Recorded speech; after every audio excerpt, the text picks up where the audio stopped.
দয়া করে কেউ নজর দিবে না। আজকে আমি বেগুন, আলু, ছুরি শুটকি এবং কি লইট্টা শুটকি দিয়ে এক প্লেট ভাত কিভাবে খাবো তোমরা শুরু থেকে শেষ পর্যন্ত দেখতে থাকো। এই যে এগুলো হচ্ছে চট্টগ্রামের আঞ্চলিক ভাষায় ফুতা বেগুন বলে এগুলোকে, তোমাদের ভাষায় কী বলে আমি শিওর জানি না।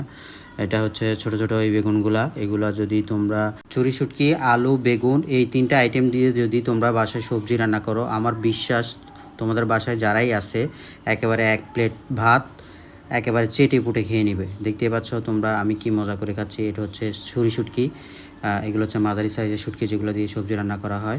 আমাদের বাসায় প্রতি বছরের জন্য একসাথেই শুটকি কিনে ফেলি আমরা, শীতকালীন সময় আসলে একেবারে এক বছরের জন্য এগুলো ফ্রিজে সংরক্ষণ করা যায়। তোমরা দেখতেই পাচ্ছ এগুলো একেবারে মানে পার্ট টু পার্ট খুলে যাচ্ছে। শুটকি বেশ কয়েক রকমের হয়, আর শুটকি কেনার সময় অবশ্যই দেখে শুনে কিনতে হবে, অন্যথা কিন্তু তরকারি মজা হবে না। হ্যাঁ, আমাদের এখানে আজকে ছুরি শুটকি এবং কি লইট্টা শুটকি দুইটার কম্বিনেশন দিয়ে রান্না করা হয়েছে, দুইটা একসাথেই।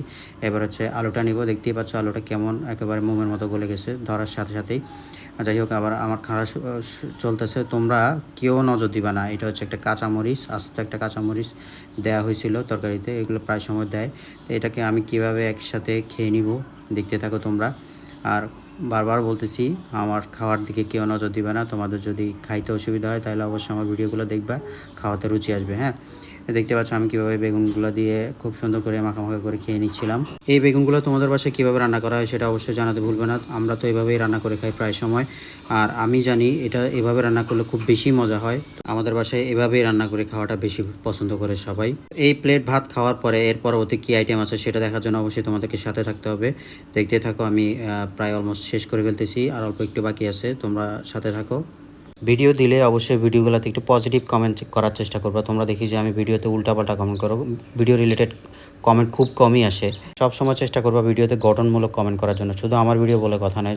যাদের ভিডিও দেখবা ভিডিওটা ভালো করে দেখে তারপর সুন্দর করে একটা গঠনমূলক কমেন্ট করবা। আমার এই বেগুন, আলু, ছুরি শুটকি দিয়ে খাওয়া শেষ। এবার হচ্ছে পরবর্তীতে চলে আসলো আমাদের চিকেন জাল ফ্রাই।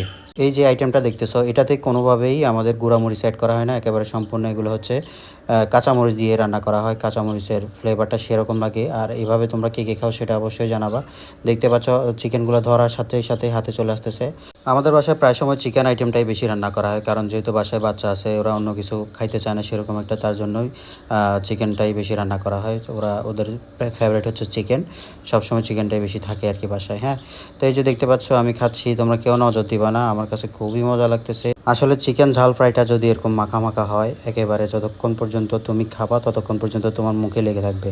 আমি আবারও বলতেছি দয়া করে কেউ নজর দিবা না, ঠিক আছে? আমার খাওয়া দিয়ে কেউ নজর দিবা না। অলমোস্ট আমার খাওয়া শেষ, তোমরা দেখতেই থাকো। আর ভালোবাসার মানুষ, তোমাদেরকে আমি আবারও স্মরণ করতেছি, তোমরা যারা আছো আমার এই ভিডিওটা যদি ভালো লেগে থাকে অবশ্যই তোমরা লাইক, কমেন্ট, শেয়ার দিয়ে আমার এই ভিডিওটাকে সবার মাঝে ছড়িয়ে দিবা।